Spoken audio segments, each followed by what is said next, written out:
passou uma pessoa e disse assim: isso é papel da prefeitura, idiota. Né? E aí nós olhamos, dizendo assim: Deus te abençoe. Mas quantas e quantas pessoas não passaram e foram gratos por causa daquela ação de cidadania da igreja, e porque a igreja fez a diferença ali naquela realidade de trânsito que estava pendente, né? Estava faltando. Então, às vezes, falta a gente furar essa bolha e entender que nós não somos uma igreja para as paredes, nós somos uma igreja para a cidade.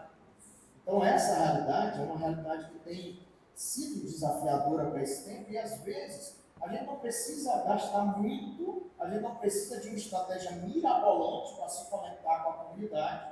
A gente, às vezes, basta olhar para as necessidades, para o que está faltando dentro da comunidade, e realmente olhar e dizer assim: eu estou disposto a fazer aquilo, eu estou disposto a preencher essa lacuna. Né? Nós tivemos um café lá com o prefeito da cidade. A nossa cidade é uma cidade de mais de 2 milhões de habitantes, né? A quarta maior capital do Brasil, e o prefeito nos chamou para uma conversa. Até a gente quase que não vai, porque ano eleitoral é complicado sentar com político, né? Mas a gente resolveu ir.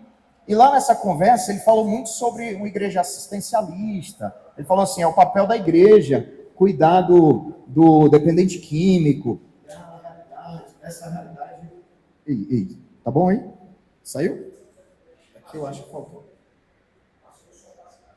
Isso, pronto, agora voltou. Essa realidade do dependente químico, né, do assistencialismo da igreja, e está tudo certo, a igreja vai fazer isso também. Mas a igreja pode desempenhar um papel, muitas vezes, estrutural na cidade, de relevância na cidade, que não vai ser só um papel de assistencialismo, mas vai ser um papel de impacto e de relevância com relação principalmente ao contexto que a igreja está inserida. E eu falei assim: olha, prefeito, o meu desejo é o seguinte: é transformar o entorno da igreja em um lugar modelo, onde as pessoas, quando elas vão se aproximando da igreja, elas vão vendo lugares inspiradores, pessoas, um ambiente diferente, uma atmosfera diferente, para que a gente construa um raio de ação de relevância. Se toda a igreja ela observar o seu raio de ação, até onde a gente pode ir ali geograficamente, e dizer assim: eu tenho que construir um raio de ação de relevância e mudar esse meu entorno. Né? A igreja ela não pode, muitas vezes, se conformar com uma igreja que tem um monumento, mas que não é um movimento. Nós lideramos um movimento e não um monumento. Não é isso? Então, esse movimento ele vai trazer uma reação em cadeia em todo o entorno. E isso me chamou muita atenção, que o pastor Manuel falou: furar essa bolha e dizer assim: eu preciso ser uma igreja que causa relevância. A pergunta que eu tenho que fazer é o seguinte: se a minha igreja ela não existisse naquele local, ela faria falta para alguém? É isso aí. Essa é a pergunta que nós temos que fazer. Se domingo que vem não tivesse culto, se a igreja ela não promovesse culto, faltasse a realidade da celebração, mas não só isso, ela dissesse assim: se a sua igreja dissesse, nós estamos mudando para o outro lado da cidade, ia ter celebração ou ia ter lamento no lugar que a igreja está inserida, no entorno, né? Isso vai revelar muito sobre a importância da igreja, né? A gente viveu uma experiência maravilhosa aqui. Nós estamos fundando hoje a igreja aqui. E a igreja funcionava, a gente caminhou vários anos numa escola, aqui no bairro. E aí, quando nós saímos, já tem 3 meses isso, que a gente saiu da escola. A diretora tem falado comigo sobre o impacto que isso dentro da escola. E a gente foi um instrumento de Deus para transformar a realidade da escola, inclusive fisicamente. Então, a pergunta que a gente faz, eu acho que para o plantador de igreja que está iniciando o processo, é talvez muito mais fácil, e a gente corre um risco, e é um desafio grande, manter esse foco, porque a gente está voltado para a comunidade, falando com pessoas não crentes, na maioria do tempo. E com o tempo, a gente vai se voltando para fora, e aí esse é um perigo grande. A gente precisa manter esse foco na sociedade, tendo a visão constantemente que a igreja é para fora para servir a comunidade. Eu queria ouvir o Robson. A base ela é uma igreja extremamente ousada, porque o Robson é ousado, né? O pastor Manuel falou que a gente carrega muito, a igreja é a nossa cara. E eles são ousados nesses desafios, e eu queria que ele compartilhasse um pouco sobre o que eles têm vivido lá, em tão pouco tempo, essa explosão, e enfrentando esses desafios aí. Oi, bom dia, gente, tudo bem? Que benção a gente estar aqui, está sendo um tempo especial, maravilhoso. Eu, escutando tudo isso, tanta coisa que a gente já recebeu aqui, e eu estava pensando aqui que cada um de nós estamos vivendo um momento como igreja. E cada pastor tem um perfil. Então tem o capitão de 50, de 100, de 500, de 1000. E eu tenho que saber onde que eu estou inserido e como eu viver e avançar para outro nível. A nossa igreja tem 6 anos e agora ela chegou a 1.200 filhos, adultos e 300 e poucas crianças. E sim, ficou uma loucura para mim, porque são 3 cultos, e eu me adaptar nesse contexto todo, poder trabalhar líderes, que é acho que a maior dificuldade que a gente tem é ter outras pessoas que transmitam a nossa visão. E talvez se eu pudesse voltar lá no início, eu ia focar mais em formar líderes. Eu ia me envolver mais com pessoas que vão transmitir a visão da igreja, aquilo que o Senhor colocou no nosso coração. Porque muitas vezes ele falou, sou ousado, mas será que a minha equipe é ousada? Eu tenho coragem, mas será que a minha equipe é corajosa? Porque vão vir desafios financeiros. Você quer crescer, você tem que expandir, as crianças não cabem mais lá. 3 cultos já está sufocando os voluntários, tem que ir para o 4º culto. Não, vamos para um novo lugar. O que a gente faz? O estacionamento. Então, o seminário não fala disso não, como o pastor Manuel falou. Ele não fala de gestão. Eu posso ser um bom hermeneuta, um bom exegeta, mas eu não posso ser um mau gestor de pessoas, do dia a dia, nas finanças, nas planilhas. É sobre isso que a gente tem que entender. Eu fui entendendo, eu tenho que colocar aqui alguém para administrar isso, eu tenho que colocar alguém para cuidar disso, eu tenho que ter um pastor para o atendimento, que talvez na minha função apostólica hoje, de abrir novos lugares, de estar em demandas maiores, eu não consigo estar sentando todo dia e ir lá no aniversário do irmão, e às vezes a gente fica assim, poxa, eu não fui lá cantar parabéns para o irmão, mas o irmão está aqui desde que a igreja começou, mas a igreja cresceu, e às vezes a gente leva aí sobre o nosso ombros e fala, poxa, eu devia ter ido lá, e eu comecei a transmitir com muita transparência isso para a igreja, a nossa agenda mudou, mas eu não mudei, mas eu preciso de outras coisas diferentes, eu tenho mais viagens, eu tenho desafios maiores, eu tenho que ter networking, relacionamentos para desenvolver a igreja, nós precisamos de recursos, e tem pessoas aqui que vão desenvolver isso. Eu entendo que na transparência do líder, a bênção nos alcança. Então, no meio desses desafios todos, eu sempre trabalhei com transparência. Precisamos pagar isso, aquilo, precisamos comprar isso, falta isso, está calor lá, Tocantins é quente pra caramba. Precisa de muito ar-condicionado, a nossa conta de energia é alta. Você vai trazendo a igreja para participar disso, e aí você tem provisão, e você começa a crescer e desenvolver o seu chamado com alegria. O que eu vejo hoje são pastores sobrecarregados. São pastores que parecem que andam assim, ó céus, ó terra, ó mar, ó. Lembra daquele personagem? Ei, o fardo é leve, o jugo é suave, vinde a mim, vós que estáis cansados e sobrecarregados, e eu vos aliviarei. Jesus está cuidando de tudo, o seu ministério é um sucesso, não importa o tamanho, faça o melhor no momento que você está vivendo. É isso aí, uau. Pastor Hebe, e aí?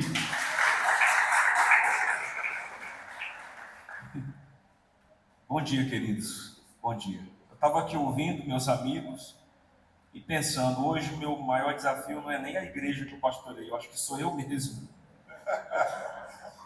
Porque eu tenho desafios hoje que são internos, né? A igreja está caminhando muito bem pela graça de Deus, tem muita coisa para nós alcançarmos, mas um desafio que eu pessoalmente tenho vivido, para ser um pastor melhor, um gestor melhor, é entender esse momento que nós vivemos. Eu sou cristão desde os 6 anos. Estou na igreja toda a minha vida, praticamente, que eu me lembre, como se diz no Pará, eu me lembro de ser gente. Eu estou na igreja, pastoreando há 17, mas eu tenho passado por esse desafio de entender a igreja contemporânea, esse momento, como continuar realmente levando um evangelho puro e simples que alcance as pessoas, Graças a Deus nós temos a palavra, que é a nossa regra principal de fé, E se nós seguirmos a palavra, não tem como errar, né? Mas, além disso, tem passos que a gente precisa dar durante esse processo que requer muito da gente. Agora mesmo, eu estou voltando de um tempo sabático de 3 meses, né? Um dos meus maiores desafios tem sido também abrir mão do controle, permitir que a minha equipe desabroche, permitir que os talentos, a diferença também se some para contribuir com o crescimento da igreja. Eu tomei um impacto, porque durante esses 3 meses, umas 3 pessoas me procuraram dizendo: você não tem medo não do pastor que ficou de tomar a igreja? Eu disse assim: olha, primeiro, a igreja nunca foi minha, não é uma empresa, eu não cuidei dela para ter lucro, eu cuidei dela para Jesus. Segundo, eu não briguei para ser pastor dela, eu nem queria, e de repente eu estava, né? E eu preciso então entender que eu não posso caminhar também desconfiando de todo mundo. Que trabalho vai ser esse? Como é que eu posso andar com a equipe que eu formei, que eu cuidei, discipulei, e ter medo de me tomarem? E eu falei: se me tomarem é porque já não era mesmo, né? Se alguém chegasse e dissesse: não te queremos mais nessa posição, olha, eu entregaria, a não ser que fosse um lobo, né, querendo destruir a igreja, mas eu penso que nós cultivamos algo para o Senhor Jesus, não é propriedade nossa. Mas como entender? Alguém disse para mim: pastor, você é muito desprendido. Eu não sou desprendido, eu sou um cara que às vezes eu quero controlar pequenas coisas, pequenos detalhes. Se a iluminação está boa, se o som está bom, se não está. E eu tenho orado a Deus e dito: Senhor, me ajuda nesse processo de transição. De uma igreja, agora nós somos 4 igrejas na região. Então, eu não sou mais só um pastor local, eu preciso ter um olhar mais geral. E essa noite agora eu tive um sonho, eu estava lembrando que eu abri um jornal, né, um simples jornal. Estava lendo o jornal, só que o jornal tinha música. E Deus falava comigo: o jornal é simples, mas você pode trazer algo que vai contribuir com aquilo que você já está fazendo, né? Então, tem sido um desafio mais pessoal para que eu me torne alguém melhor para pastorear as ovelhas que não são minhas, são de Cristo, para cuidar da igreja que não é minha, de Jesus, entendendo esse contexto que eu estou vivendo, porque eu sou de um tempo que, se você tirasse uma foto na igreja durante uma ministração, meu avô me repreendia: meu filho, não faz isso que você está na casa de Deus, não tira foto aqui que é pecado. E hoje, né, como o pastor Manuel disse, a gente às vezes se perde no culto, tentando filmar, fotografar, mas é preciso ter. Se eu fosse, por exemplo, pastorear uma igreja do meu jeito, só teria música. Eu gosto de música, eu estava aqui ministrando louvor, gosto de adoração, não é verdade? Então, mas não pode ser assim, tem que ter a equipe de mídia, então eu tenho que escutar alguém que sabe mais do que eu, ter a humildade de entender que tem gente na minha equipe que prega melhor do que eu, né? E mesmo assim, valorizar, não matar essa pessoa. Ou seja, esse tem sido para mim mais um desafio interno. E eu sei que se eu melhorar internamente, as coisas externas vão melhorar. E eu tomei um susto, vou concluir minha fala, fiquei 3 meses sem pisar na igreja, né? Porque soldado que está no quartel, ele também quer trabalho. E eu não queria trabalho nesses 3 meses. Mas quando eu voltei, tomei um susto, porque estava melhor do que quando eu saí. A igreja parecia que... Eu falei: meu Deus, gente, o que é que aconteceu? Isso aqui está melhor do que quando eu estava. Eu falei: eu estava atrapalhando alguma coisa aqui. E umas coisas que eu estava lutando por anos para acontecer, e não acontecia. Em 3 meses o pessoal fez acontecer. Eu falei: rapaz, graças a Deus, eu estou bem demais, né? Então, essa transição interior tem gerado uma transição exterior. E eu acho que é o maior desafio que eu tenho hoje para compartilhar. Maravilha, eu lembro que o pastor Carlito sempre nos ensinou que você cresce ou você controla. Não tem como você conseguir as duas coisas. E esse é um desafio pastoral. Para a gente que começa do início, então, você quase que tem que fazer tudo ao mesmo tempo, né? Então é um grande desafio pastoral. Ele está na igreja há mais tempo. o mais longo de todos nós aqui. E ele está fazendo transição. Queria que ele falasse para a gente sobre esse desafio de soltar o controle para a igreja crescer, estando nela já há tanto tempo. Obrigado, Lino. Bom dia a todos. Meu nome é Haroldo Martins, eu sou pastor líder da comunidade Religar lá em Manaus, uma comunidade que está na zona sul da cidade, próximo ao polo industrial, e também muito próximo a algumas, não muitas, mas algumas comunidades ribeirinhas, porque nós já estamos bem próximo ao rio, né? O pessoal que esteve lá, a turma aqui, estava bem perto. Então, hoje nós estamos vivendo um tempo, na nossa realidade, no nosso contexto. Eu estou pastoreando há 23 anos a mesma igreja. Peguei uma igreja batista, eu sou batista de origem, sou a terceira geração de batista da minha família, meu avô, meu pai, agora eu, já estamos na 5ª geração de batista. Mas nós fizemos uma transição na igreja nos últimos 5 anos. Hoje nós somos a comunidade Religar em Manaus, não é? Tendo as raízes ainda, logicamente, os fundamentos batistas. E eu acabei sucedendo alguns pastores que passaram por lá e implementaram uma realidade de ministério, uma filosofia de ministério. Então, depois que eu estava lá, o pastor Carlito conhece, já esteve lá conosco algumas vezes, nós transicionamos de um prédio, nós estávamos numa área, um prédio próprio, uma área de 600 metros quadrados total, uma área construída e tudo, e fomos para uma avenida principal, numa área de mais de 6.000 metros quadrados. Hoje nós saímos aqui, nós não pagávamos aluguel, saímos do prédio próprio, fomos para um prédio locado. Hoje a gente tem um valor, dentro do nosso contexto financeiro, significativo, né, porque são 2.000 metros de área, 2.100 metros quadrados de área construída. Estamos pagando aluguel aí, agora recebemos uma proposta.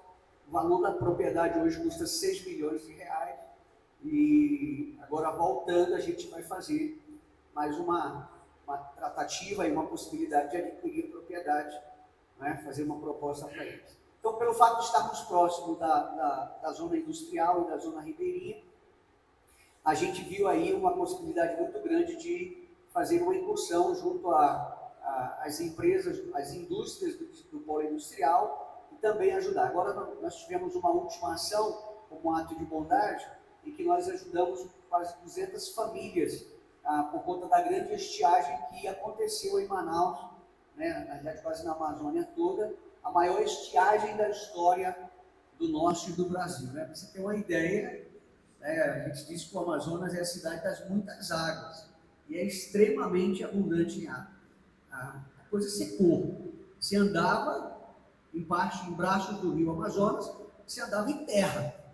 Né? Se olhar no Google lá, depois você vai ter umas visões aéreas, algumas fotos de como era e de como ficou a coisa lá. Então hoje nós, em uma conversa recente eu tive com o pastor Carlito, nós chegamos num ponto, e essa foi a minha maior luta, e agora a gente está fazendo esse transicionamento porque daqui a algum tempo nós vamos transicionar a igreja. Então eu vou sair e uma outra pessoa vai estar, que está sendo orada e trabalhada para dar continuidade ao ministério. Então nós fizemos uma pesquisa e um trabalho de levantamento em algumas igrejas do nosso entorno, da cidade mesmo de Manaus, para que a gente pudesse ter um feedback de saber como estava essa igreja, como elas funcionam, quais eram as suas práticas, como elas desenvolviam a sua celebração, para que a gente então pudesse ter um parâmetro para avaliar a nossa realidade, o nosso contexto, e dizer em que de fato a gente precisa melhorar. Feito isso, então, nós descobrimos também que a nossa equipe não era uma equipe dos sonhos, não era um time dos sonhos, e que a gente precisava mexer em algumas áreas, mexer em algumas pessoas e fazer alguns remanejos ali. Então isso para a gente foi muito singular e muito importante, porque, especialmente para mim, a gente não tinha problema financeiro, a gente não tinha problema de divisão, a gente não tinha problema de levantes na igreja, a gente não tinha esses problemas, mas a gente acabou identificando que existiam algumas outras áreas muito peculiares que estavam, né, naquele momento, possivelmente sendo aí uma dificuldade no processo e no transicionamento da igreja, né? Para ir para um novo ciclo, para uma nova etapa, para galgar aí também fazer voos mais altos. Deus nos deu a graça, nós estamos agora nesse processo, vendo a igreja fluindo. A nossa área, nós temos capacidade para um público de aproximadamente hoje 1.600 pessoas no auditório. Marcos Madalena esteve lá no ano passado, acho que ano retrasado, né? Conheceu a área, os colegas todos aqui já conheceram, e agora, graças a Deus, Deus nos deu a graça de, depois dessas mexidas e desses acertos, depois dessa avaliação, dessa pesquisa que nós fizemos, reparar alguns aspectos, alguns pontos, né, ser muito mais intencionais e assertivos em algumas coisas que nós precisávamos mexer. E agora a equipe, então, a par dessa pesquisa, desse levantamento que nós fizemos, que nós dividimos 5 grupos e mandamos 5 equipes para 5 igrejas diferentes, igrejas que estão crescendo, igrejas que são saudáveis, igrejas que estão expandindo, e eles voltaram então com o relatório, nós sentamos, tabulamos tudo isso em números, né, para que a gente pudesse ter aí, mensurar todos esses dados e, consequentemente, poder aplicar a realidade da nossa igreja. Nosso tempo está se esgotando, são tantas coisas que dá vontade de falar. E ontem, no café que a gente teve no almoço, a gente comentou sobre algo que eu queria fechar esses 7 minutos que nós temos aqui com ele. Um erro que você não repetiria desse tempo que você é pastor, e um acerto que você cometeu, que você entende que valeu a pena ter pago o preço para chegar aonde vocês chegaram. Vamos começar com o Heber? Eu acho que eu não vou citar um erro, na verdade. Eu cometi muitos, né? Mas a gente fala muito sobre perdoar o próximo. E Deus tem falado comigo sobre perdoar a si mesmo. Porque no decorrer do ministério, na caminhada, a gente acaba errando com uma boa intenção, né? Somos pastores, somos homens e mulheres de Deus, queremos o melhor para a igreja, para o reino. Mas você pega ali a história de Pedro, né? A gente fala muito de como Pedro era alguém que agia sem pensar, e há um momento que ele age ali como querendo impedir a crucificação de Cristo, também todo aquele processo, e Jesus então, olha Pedro, te acalma, saiba que você vai me negar 3 vezes antes que o galo cante, né? Depois de todo aquele processo, você vê Jesus recebendo Pedro na praia com peixe assado, vamos dizer assim, e perguntando 3 vezes para ele: Pedro, você me ama? E Pedro responde: tu sabes que eu te amo, por 3 vezes. Eu vejo Jesus ressignificando o erro dele, né? Como se ele estivesse dizendo: Pedro, perdoe a você mesmo, eu ainda tenho um propósito para a sua vida, eu ainda tenho coisas novas para você realizar, pastoreie as minhas ovelhas. Então, eu acredito que tem sido assim, como sendo eu alguém que me cobro muito, me perdoar sobre os erros que eu cometi, ressignificar e aprender a amadurecer e seguir em frente. Então, se você errou, ore a Deus para que você se perdoe, siga em frente. Você não é perfeito, nós erramos, talvez ainda vamos errar, mas Deus tem muita coisa linda e nova para fazer. Pode ser eu?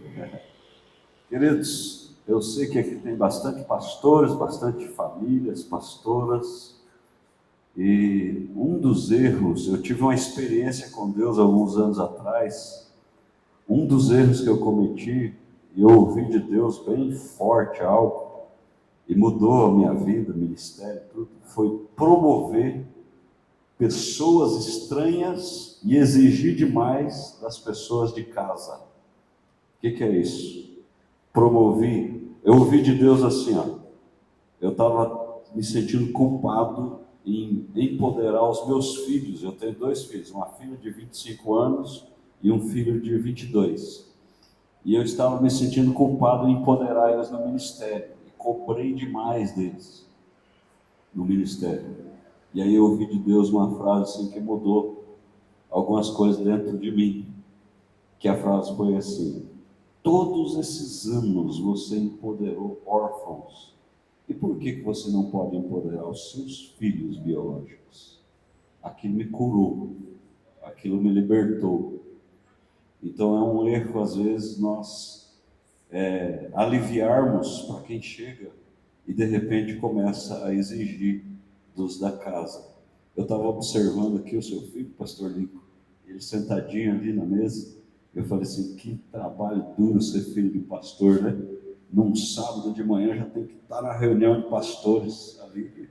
Esse vai ser um pastorzão, porque está aprendendo desde pequenininho, desde criancinha. Então você que tem filho, filha, não se sinta culpado em promover eles espiritualmente, ou no ministério, ou achar que ficar com medo do que alguém vai pensar de você. Tem aquela questão, não, é o nepotismo espiritual, o nepotismo religioso, aí vai para o outro extremo. Não, não se sinta culpado. Se o seu filho tem chamado, se o seu filho tem ministério, tem vocação, por que não você ser o promotor dele? Por que tem que enviar ele para outra igreja, para outro pastor promover ele? Porque você, como pai, como mãe, não pode ser os promotores dos seus filhos no chamado e na vocação. Qual o problema? Não tem problema nenhum. A gente não pode honrar quem está longe, né? Exato. Desonrar Quem está na casa. Você talvez aqui tenha lá os seus copos de cristais que você nunca usou. Tire da caixa e comece a usar hoje com a sua esposa. Tire da caixa e comece a usar agora com os seus filhos. Comece a usar coisas que você não usa, está guardando para quem? Às vezes você recebe alguém e dá 100 vezes honra, e os da casa você deixa na escassez da honra. Então comece a ser abundante em honra para quem está do seu lado, para quem paga o preço, para quem não esquece, para quem te apoia. Então esse é das coisas que eu gostaria de compartilhar e fazer igual o pastor Manuel aqui. Deixa eu provocar vocês, né?